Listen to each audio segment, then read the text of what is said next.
Welcome back to RotoRob Fantasy Baseball Weekly Podcast, heard every Thursday evening at 9 p.m. EST on Blog Talk Radio, as we infect the airwaves with our unique blend of fantasy baseball enlightenment. We're into late May now, which means we're less than 3 weeks away from the 2015 MLB Draft, and we'll discuss that a bit later on the show. This week, there was new hope on the Drew Smyly front as the Rays think he may be able to return this season. Meanwhile, on the West Coast, the A's are having their problems and have now lost Drew Pomeranz to a shoulder injury. And for Texas, Josh Hamilton will remain in AAA for now, but his return to the majors is imminent. We're going to cover some of these stories and many more over the next 40 minutes or so pull up a beanbag chair and get comfy. I'm RotoRob, and my guest this week is Vaney Hariri of RotoRob.com. How are you this evening, Vaney? I'm doing awesome, sir. How are you doing today? I'll tell you, I'm not doing as well as Alex Rodriguez, who seems to be getting props from everyone these days, including Commissioner Rob Manfred. To me, the only way A-Rod could be a bigger douchebag is if he wore sports goggles. But hey, whatever. For those that don't know, I have a severe hatred of sports goggles. I think most people who wear them are D-bags. And, A-Rod has proven himself to be a D-bag quite a few times. So could you imagine A-Rod with sports goggles? I would lose my mind. I would lose my mind. Oh, yeah, absolutely. Yeah, this whole redemption thing that is going on is really driving me nuts, but I'm going to talk about that a little bit more later. I want to remind you the chat room and phone lines are open. Right now it's just me in the chat room. Guests, feel free to call in if you want to hit us up, 347-826-7358. And before we get into this week's news, I'm going to quickly run down what's going on over at RotoRob.com. On the baseball side of things, every Sunday we have the Wire Troll written by MLB editor Michael Seff. This week highlighting Eduardo Escobar. Our outfield rankings being worked on, DHs as well, and soon starting pitchers to wrap up this year's positional rankings.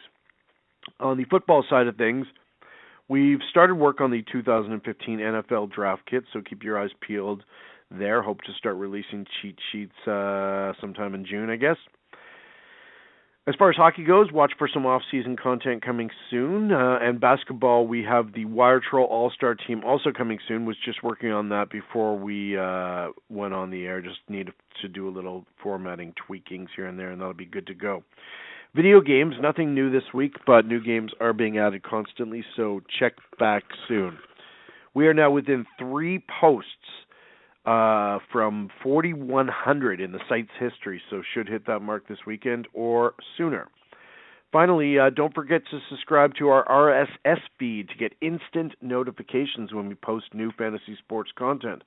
We need just 9 more subscribers to reach 200, so come and join the party. Are you a subscriber there, Vonnie? Yes, sir. I am on it.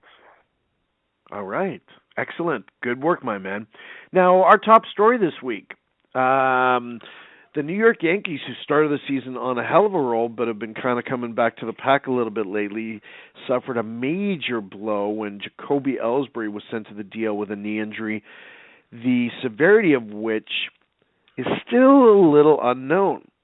What can you tell me about the situation there, Vonnie? Yes, I mean, he's looking to have it looked at Friday, so tomorrow, so you should get word on what the severity of it is. And it was a kind of weird one to begin with. I mean, him getting his, while swinging the bat, getting his cleats stuck into the dirt. So, I mean, that doesn't really bode well. Potentially MCL, things of that nature is what's being batted around. Hopefully that's not the case.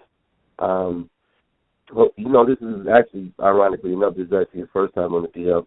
On a 14-day deal with the Yankees. So hopefully it's not too bad, but we won't really know anything officially until tomorrow. Yeah, he had some injury issues in the spring training, but has been healthy so far this year. And as you mentioned, well, he had an MRI after he got hurt Tuesday, and the Yanks apparently saw something enough in that MRI to decide he did need the DL stint. But as you said, going to see the team doctor tomorrow, and ostensibly we'll get a firmer timetable at that time. Apparently what I'm hearing is surgery seems highly unlikely, so that's good news, but until we have a firm idea of exactly how long he's going to be out, anyone who owns Ellsbury and the Yankees in general, obviously, are going to have to hold their breath there, eh?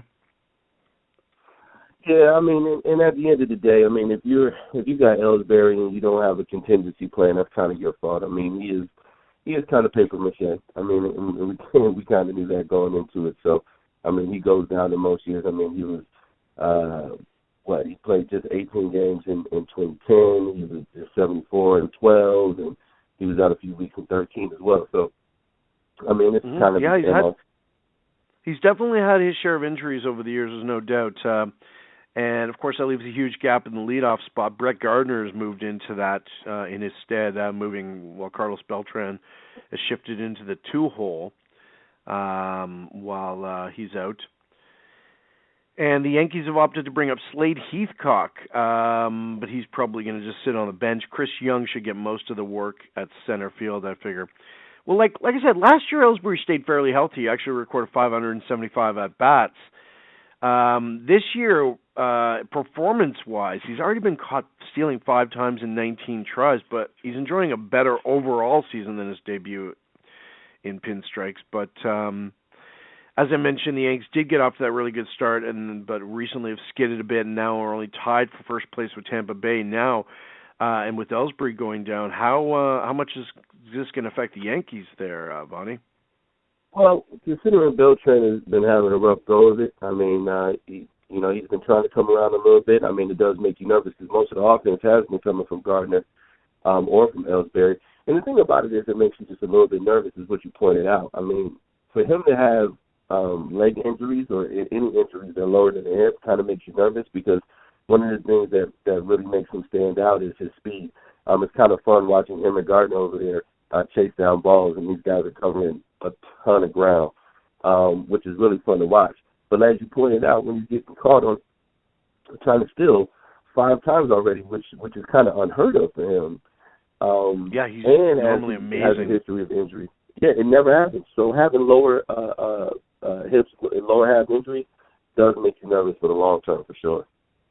That is a great point. I was going to bring that up later. Obviously, speed being his biggest weapon, and the big thing that you have to worry about is that will this affect him for the rest of the year? I mean, obviously having Ellsbury healthy and patrolling center field and hitting atop the order is central to any hope the Yanks have of getting back to the playoffs this year. I mean, let's face it, he's their best position player at this stage. He leads the team in FWAR, and speed being his most important tool.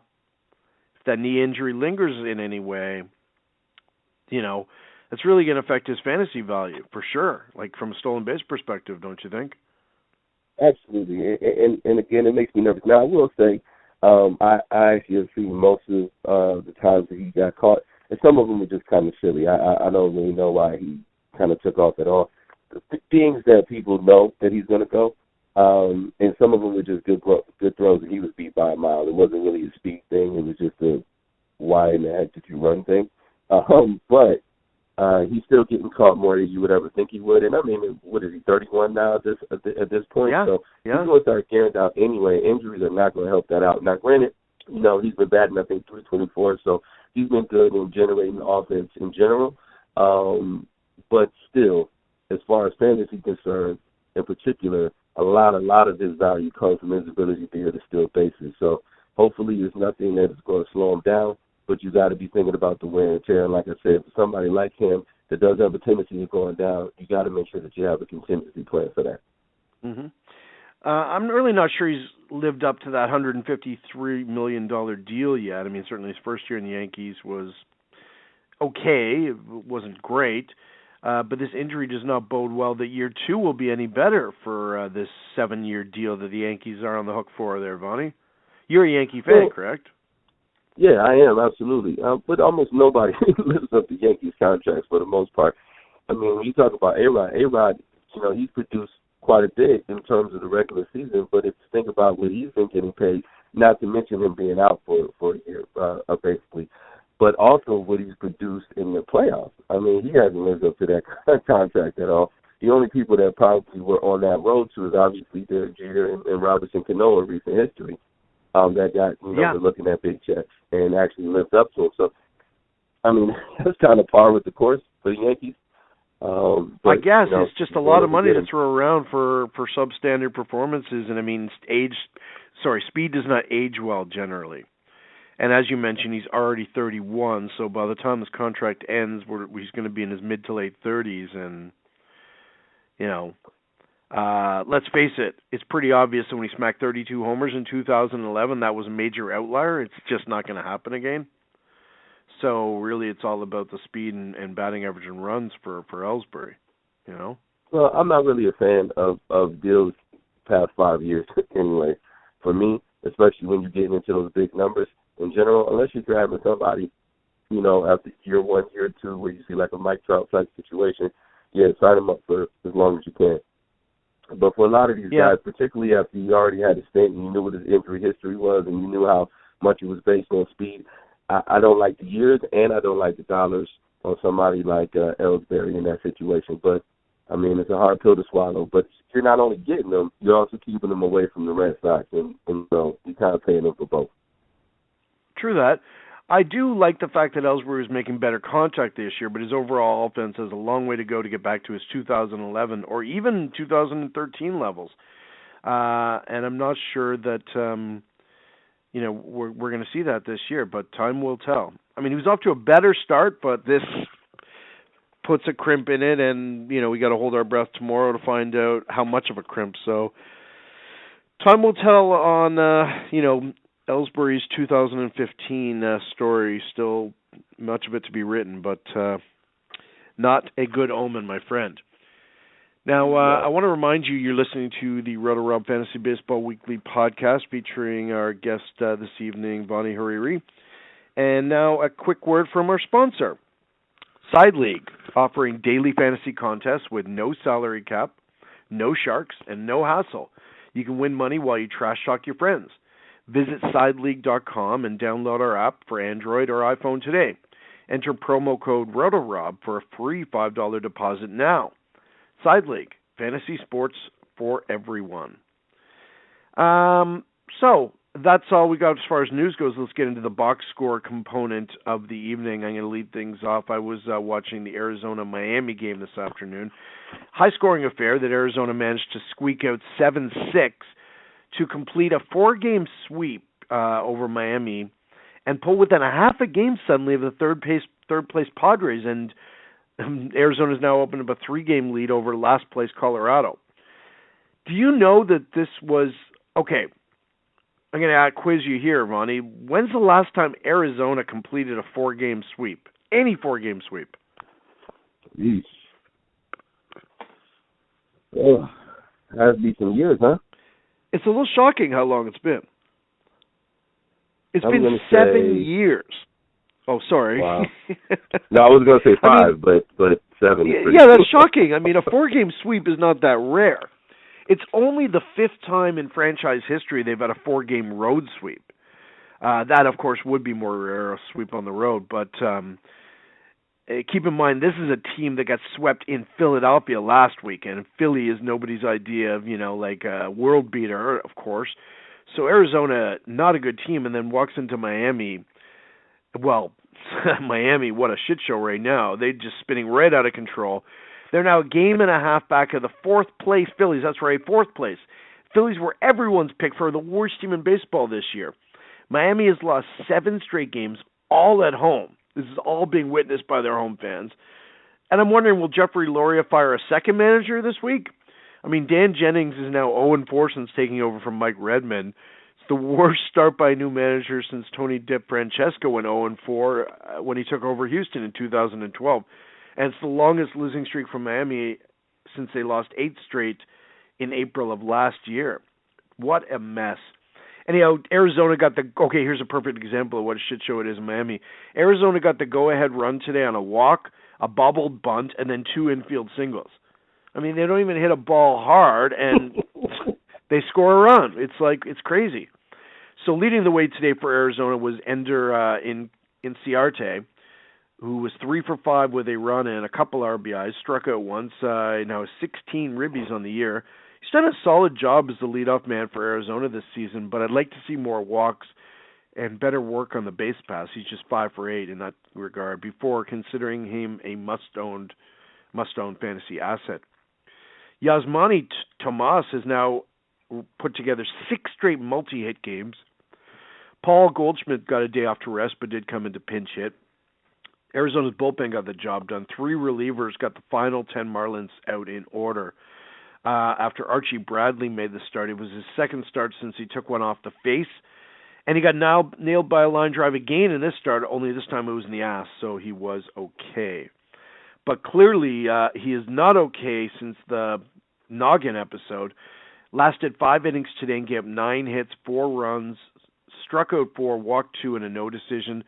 Through 86 pitches, 29 of them balls. His ERA has risen to 4.00. He looked so good out of the gates, but has not looked the same pitcher since getting beamed. His ERA at the time was 1.80. I guess if I own Bradley at this point, I'm about to put him on my bench and wait it out because he's got massive upside. I will not drop him. Andrew Chafin earned the W for Arizona, pitching 1 1/3 perfect innings of relief, no strikeouts. Addison Reed, who's been removed as the closer for the time being, earned his first hold of the year with a perfect inning, struck out 2 to lower his ERA to 5.14, a definite step in the positive direction for Reed. And Brad Ziegler came on and got the save with a perfect inning. He struck out 2. That's his first save since June of last year, and he needs to be picked up immediately while this closer situation sorts itself out. For the Fish, the big bat today was Marcell Ozuna, who was 2 for 5 with 2 runs and an RBI. He struck out once. He's now up to 276 with a 344 on-base percentage. He's been in a slump for a few days, so this was nice to see. The Jennings, new manager Jennings, has moved Ozuna from the 6th spot in the batting order to the 2 hole the last couple days, and he's responded with 3 hits. So if he was dropped in your league, you may want to have a look, as this is going to provide a nice boost in his value. For the Marlins, Matt Latos started and was awful. 5 1/3, gave 7 hits, 6 runs, did strike out 7, walked 2, got a no decision, but his ERA is now up to 6.12. Ugly. He looked like his old self in his first 2 starts this month, but in the last 2, he's back to getting battered like a stepchild. Still, Latos' FIP is under 3.5, so there's been a lot of bad luck involved. I would suggest do not cut bait yet, but park him on the bench for now and see what happens his next start out against Pittsburgh. He's been too good for too long to be putting up this kind of results. I think that it's just, it's a case of luck sorting itself out for him. Meanwhile, Sam Dyson, who's pitched very well this year, suffered his first loss of the year for the Marlins, gave up 2 hits, a walk, and a run in 2/3 of an inning. In the American League, Vaney, you were watching Seattle-Baltimore. What was shaking there? Yeah, that's kind of an interesting one. They had the Orioles were hosting the Mariners. First of all, they started off with an hour rain delay, so it was an hour rain delay, and then they had another 2.5 hour rain delay in the middle of the third. So that one was probably pretty tough on them to keep it in. The fun thing is that they had a little bit of action.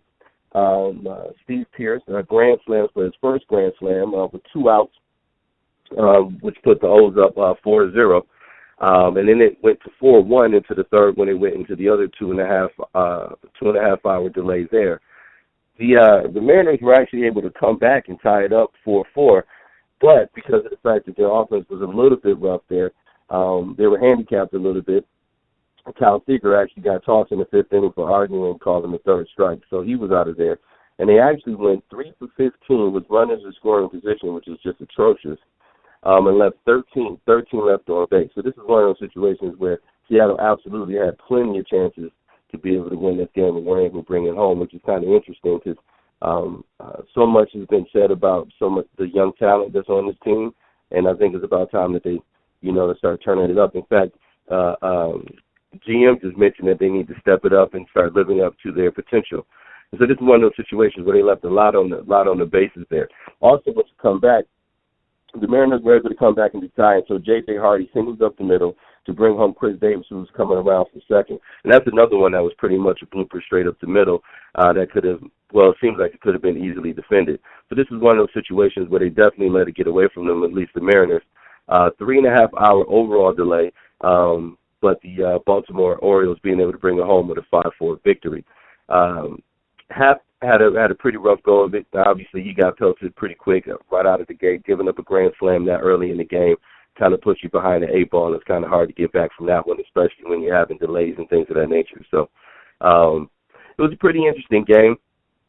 Darren O'Day was actually able to get out of most of it, but then got binked a little bit as he walked Logan Morrison on a 3-2 pitch to force him to tie and run. So it got a little bit interesting, a lot of action, but the rain delay made it tough. So 3.5 hours total just on the delay, which is basically what a normal Yankees Red Sox game goes for. But a pretty long day for them.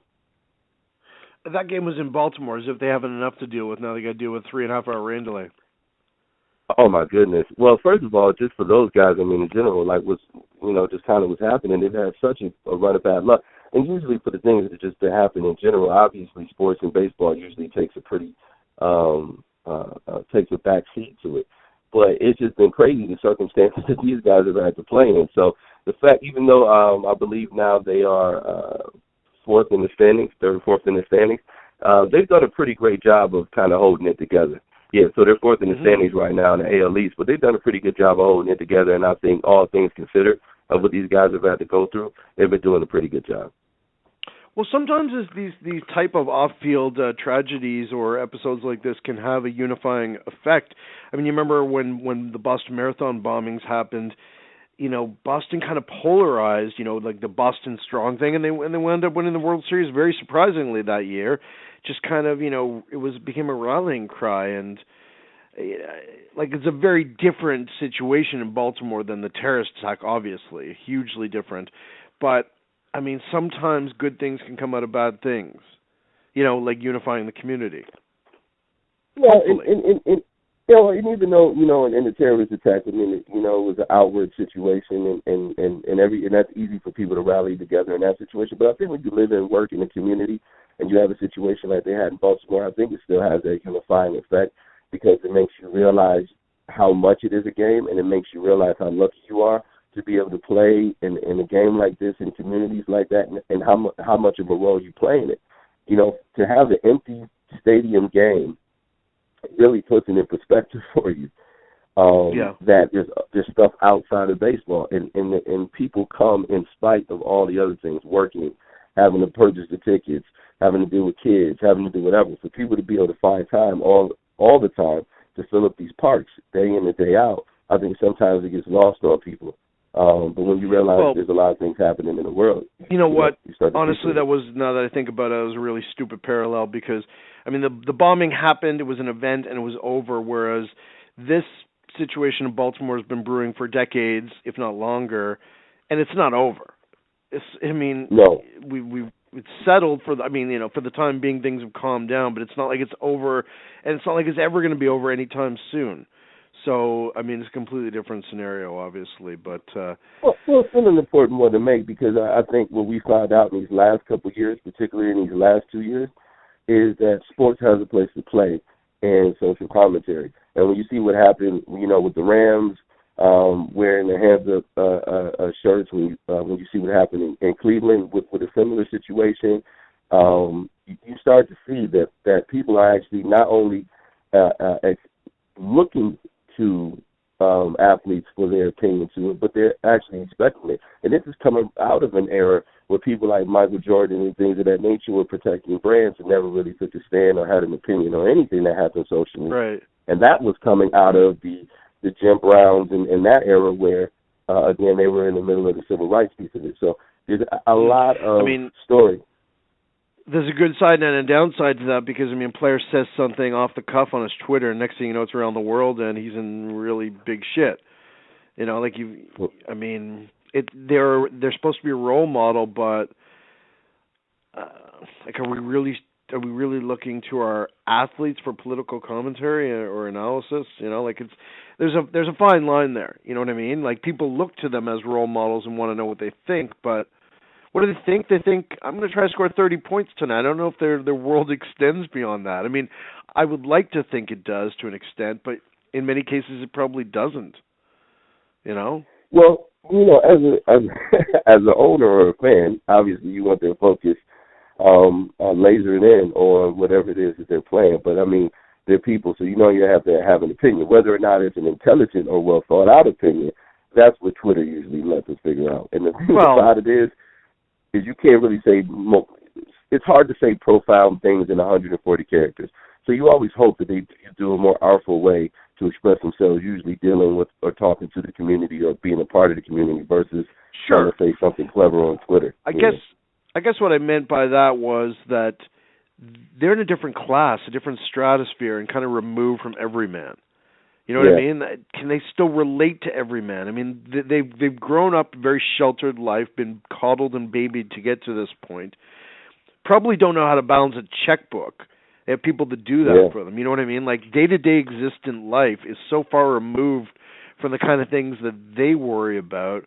I often think that an athlete can't really relate to a regular person. I mean, maybe they came from poverty or, grew up in that respect, but I don't know. You know what I mean? Like, they're just so far removed from it now that it's just a different stratosphere in some ways.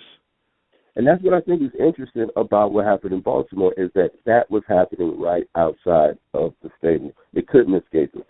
This is one of those situations where you can't just get in your limo and roll on. We're talking about people are being asked to stay in the stadium or not come at all. And I think that's what's different and that's what's unique about it is that normally you can sit in your ivory tower and you don't have to ever deal with any of this stuff.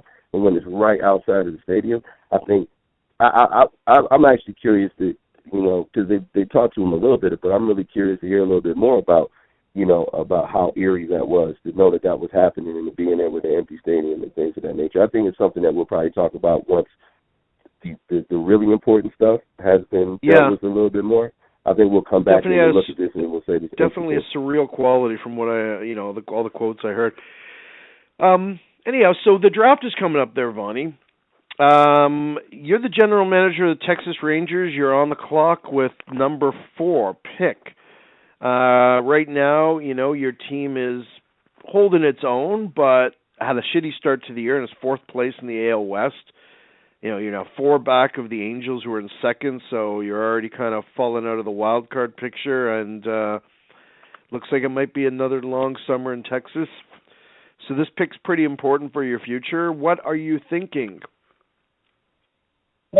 Well, I mean, I think you're going to, obviously you're going to take best pick available in this situation. I mean, you don't necessarily always expect immediate dividends in baseball, which I think is a good thing because you actually have a time to maturate these kids a little bit. There's been a lot of talk about outfielder Daz Cameron.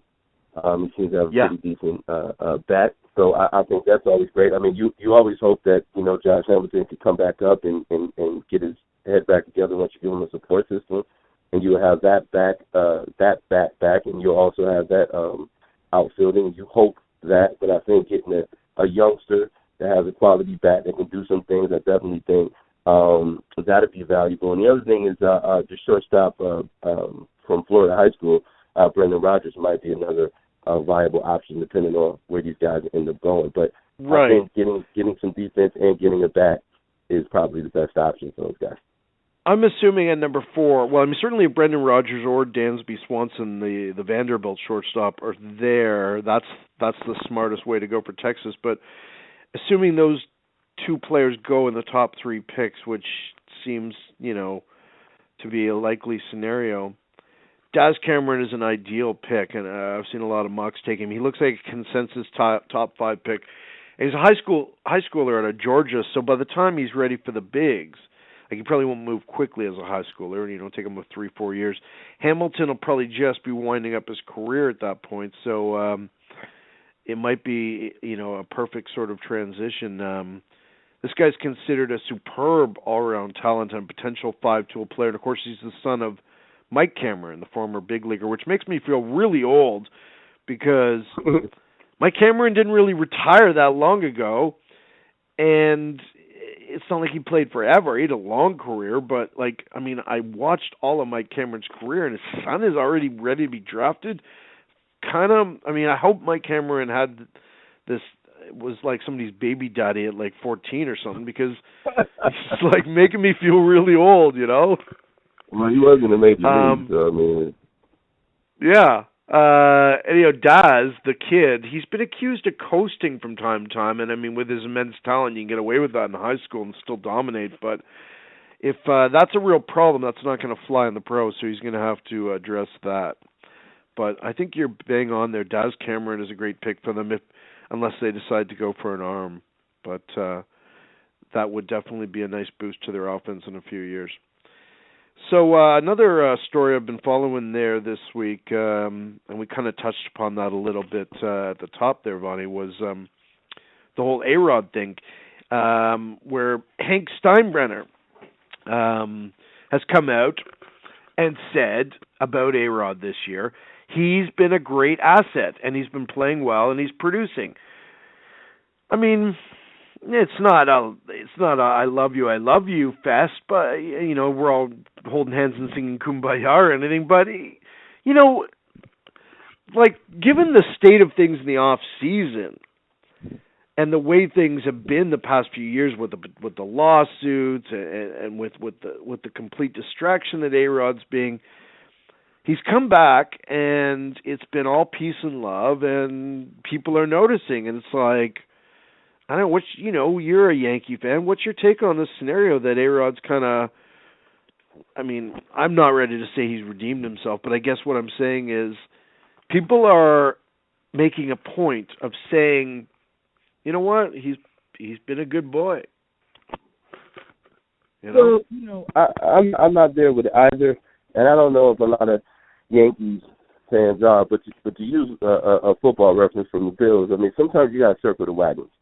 And the thing about it is that once a person is getting lumped up by everybody all the time, you start to, after a while, you start to want to lift them up a little bit. And I think that's a part of what's happening. But I think the other thing is that there's such a leadership vacuum on the Yankees.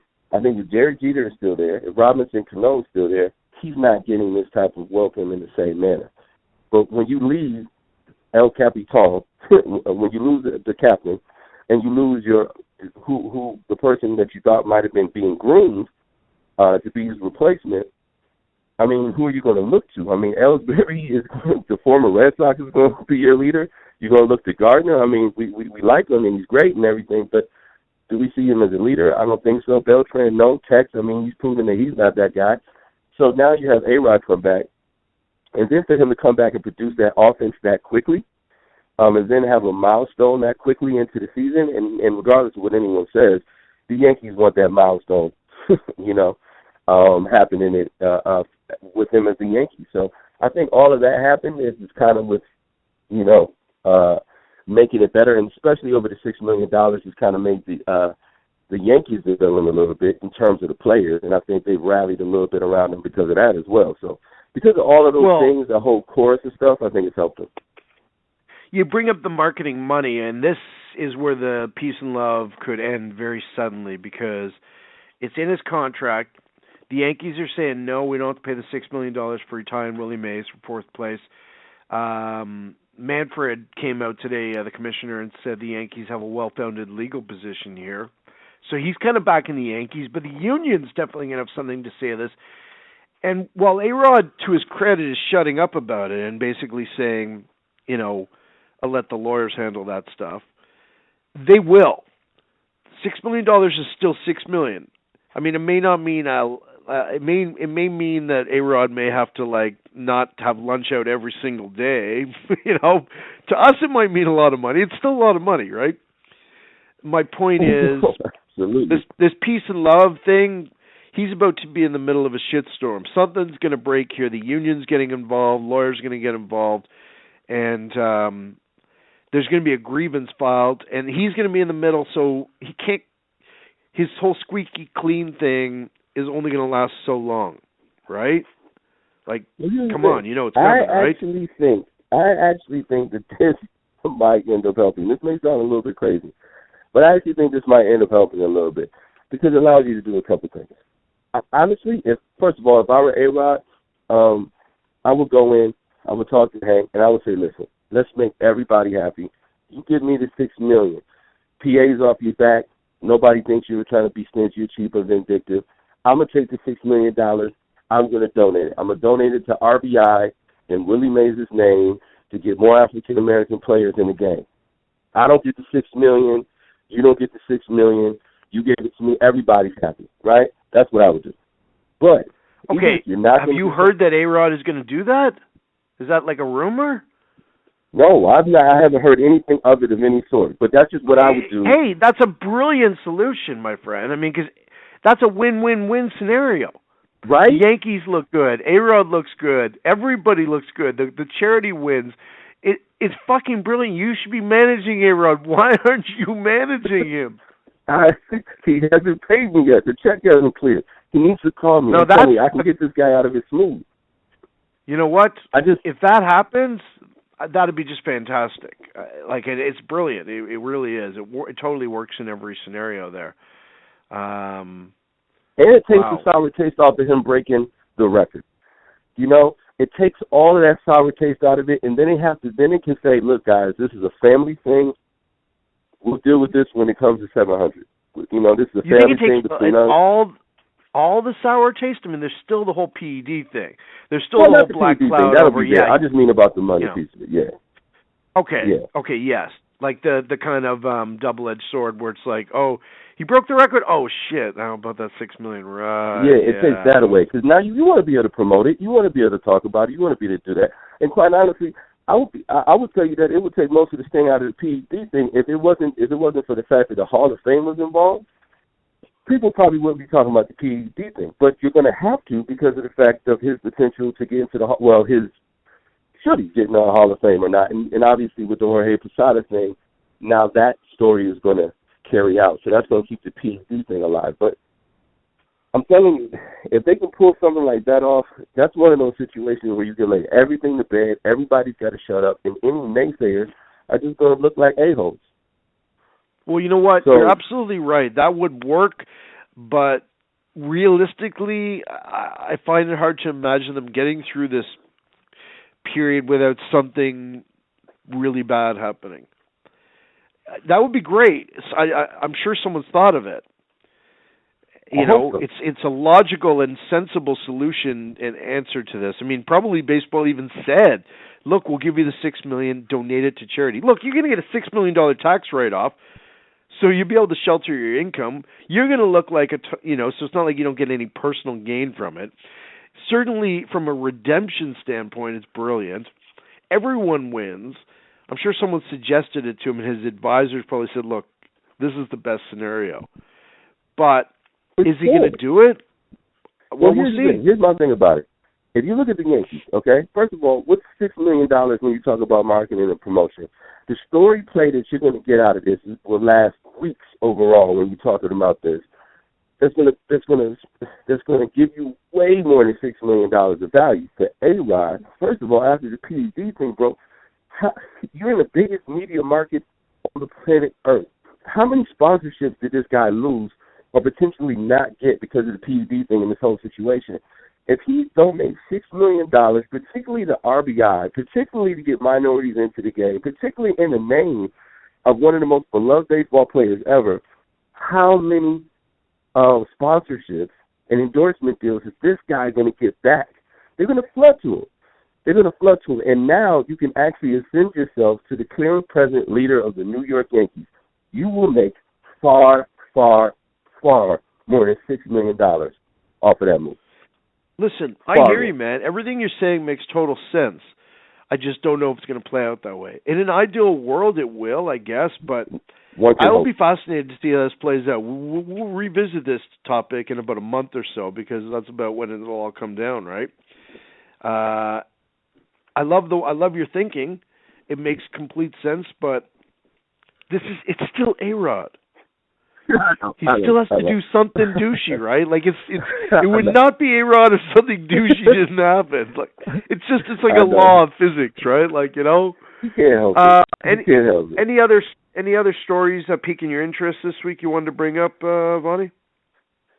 Honestly, that's been the big one for me. I'm actually glad you brought it up. I didn't know that you were actually because of that, and then obviously the whole thing with Jorge Posada because that just frustrates me. Because I feel like I don't feel like Jorge was out there trying to sell a book. I feel like he was asked a genuine question and he tried to give a real answer. And instead of saying instead of making it a situation where he was talking about PED players not getting into the Hall of Fame, they made it about A-Rod not getting into the Hall of Fame. So I was a little frustrated to see that storyline, but it was Clemens as well, though. It wasn't just A-Rod. He was talking about or Clemens and A-Rod. They made it about teammates and versus. I mean, guys which is fair because that's his frame of reference, right? I mean, the whole A-Rod thing. They brought up the 2003 season when A-Rod got the MVP, ostensibly under the influence of PEDs that season. And which he should have got. That was Posada's best chance to win his MVP, right? So, obviously that was a media-driven story where they had a lot of reasons for Posada, a clean player, to, scream sour grapes over, like a lot of situations that he thinks are unfair. And, it's easy to turn a story like that into something big when it's not really about that. It's about his book. You're right, but it's the Yankees and it's A-Rod and it's the New York media, and that's the way things work. He said it best. He should have known better. I mean, and that's not to say that he wasn't going to get the question. It's just one of those situations where it's not even necessarily how it started, but what it turned into.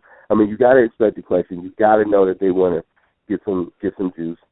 But it's just what it turns into. But that's the 24-hour media cycle. I mean, that's the world we live in. So it's no one's fault, really. But he had no problem taking the bait and running with it. Yeah. He had no problem. When he could have just kind of sloughed it off. So it's not like he's not media trained. It's not like some rookie shooting his mouth off. This is a seasoned veteran who's been interviewed 1 million times and knows better. So, while the media took that and made a story out of it, Posada could have just, said, that's not really relevant to this, why I'm here, or whatever, some pat answer to, dodge the question. Yeah, we all know the canned answers that you're supposed to give. That's about all we got tonight. You have anything you want to plug? You want to put your pin pad on and, Well, plug everybody anything? can, they can just check for me on Twitter and things of that nature. And they can look for us on RotoRob.com. We're going to be doing some things here later this year when we get into the football season. And then they also check What's your Twitter handle, my man? That's going to be at VTheNoble1 or VTheNoble1 or VTheNoble1 with the number 1, not ONE. All right. So VTheNoble1 with the number 1. Yeah, we got to know who to follow, man. Come on. Yeah. So follow me, check me out on Twitter and all of that, and we'll keep you up on what's going on with me. Awesome. Thanks so much for coming on tonight. Really appreciate it. I got to close the show with some Sean Mulrain, and hope to have you on again real soon. Have yourself a great summer. Appreciate you for having me, buddy. Okay, man. Awesome as always. Sports goggles are in the mail for you. Boo. Sean Mulrain here, and we'll see you all next week.